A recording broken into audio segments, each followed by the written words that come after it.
నమస్తే. మైగ్రేన్ అంటే విపరీతమైన తలనొప్పి. అది రకరకాలుగా రావచ్చు.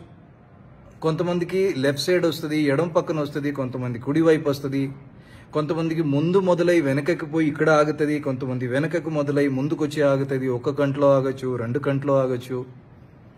అది ఒకసారి వచ్చిందంటే కొన్ని గంటల దాకా ఉండొచ్చు, కొంతమంది కొన్ని రోజుల దాకా ఉండొచ్చు, వారం దాకా ఉండే వాళ్ళు కూడా ఉన్నారు. చాలా సఫరింగ్ ఉంటుంది మైగ్రేన్ వస్తే.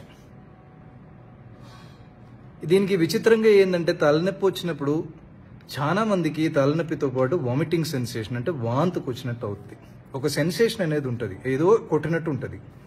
అది వాంతికి పోయి అయ్యేదాకా వాళ్ళ తలనొప్పి తగ్గదు. కొంతమందికి వాంతికి చేస్తే తలనొప్పి తగ్గిపోద్ది, కొంతమందికి తగ్గదు, కంటిన్యూ అలాగ అవుతూ ఉంటుంది. అది కొంతమందికి తలనొప్పి రాగానే చిరాకు మొదలైద్ది. అంటే వాళ్ళకి లైట్ పడదు, సౌండ్ పడదు. అందుకని ఎవరితోని మాట్లాడకుండా చిరాగ్గా రూమ్లోకి వెళ్ళి కర్టన్స్ వేసుకొని తలుపు వేసుకొని పడుకుంటారు. అలా కొన్ని గంటలు పడుకొని లెగిసిన తర్వాత వాళ్ళ తలనొప్పి తగ్గితే అప్పుడు బయటికి వస్తారు వాళ్ళు. ఇవి తలనొప్పి మైగ్రేన్ సిమ్టమ్స్. కొంతమందికి కన్ను మబ్బుగా కనిపిస్తుంది, తలనొప్పి వచ్చే ముందు కన్ను మబ్బుగా కనిపిస్తుంది. ఆ తలనొప్పి వచ్చినప్పుడు మబ్బుకి వచ్చి ఎక్కువ అయిపోయి తలనొప్పి తగ్గాక మళ్ళీ ఐసైట్ బాగా అయిపోద్ది.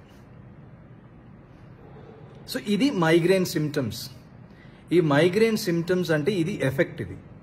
కానీ ఈ మైగ్రేన్స్ ఎందుకు వస్తుంది అనేది మీరు ఒకసారి చూస్తే, అది మీకు ఆకలిగా ఎక్కువసేపు ఉంటే అది ట్రిగర్ అయిపోతుంది, ఎండలో ఎక్కువసేపు తిరిగితే ట్రిగర్ అయిపోతుంది, ఎక్కువసేపు షాపింగ్ చేస్తే అవుతుంది, కొంతమందికి సినిమా చూస్తే వస్తుంది, యాసిడిటీ ఉంటే వస్తుంది, బాగా టెన్షన్గా ఉంటే వస్తుంది, ఎండలో ఒక గేమ్ ఆడి వచ్చిన తర్వాత వస్తుంది. అలా రకరకాలుగా ట్రిగర్ అయ్యే ఛాన్స్ ఉంది.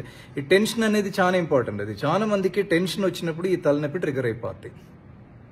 లేడీస్కి పర్టికులర్గా పీరియడ్స్ టైంలో వస్తుంది. పీరియడ్స్ ముందు కావచ్చు, పీరియడ్స్ అప్పుడు కావచ్చు, ఎవ్రీ మంత్ వాళ్ళకి తలనొప్పి వస్తుంది. ఒక 2 రోజులు పడుకుంటారు.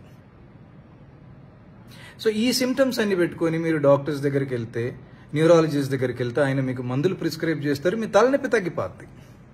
కానీ అది మళ్ళీ వస్తుంది. అది ఇంటెన్సిటీ తగ్గద్ది, ఫ్రీక్వెన్సీ వస్తుంది, కానీ మళ్ళీ కంప్లీట్గా పోవద్దు. ఎందుకంటే మనం ట్రీట్ చేసేది ఎఫెక్ట్, దాని కాస్ అనేది ట్రీట్ చేస్తే, కాసు ఎఫెక్ట్ 2 ట్రీట్ చేస్తే మీకు తలనొప్పి కంప్లీట్గా తగ్గిపోయే అవకాశాలు ఉన్నాయి. మైగ్రేన్ చాలా మాటికి వంశపారంపర్యంగా వస్తుంది, జెనెటిక్ టెండెన్సీ అంటారు దీన్ని. ఇంట్లో ఎవరికైనా ఉంటే రావచ్చు. పిల్లలు కూడా ఈ మధ్యలో చాలా మంది పిల్లలు కూడా మైగ్రేన్తో సఫర్ అవుతున్నారు. స్కూల్ పోయే పిల్లలు మైగ్రేన్తో వస్తారు. ముఖ్యంగా అందరికీ ఫ్యామిలీ టెండెన్సీ ఉంటేనే వస్తుంది అది. అందుకని ఈ ఎఫెక్ట్ అంటే మైగ్రేన్ పెయిన్ ఒకటే కాకుండా దానికి కాజ్ కూడా ట్రీట్ చేయాలి.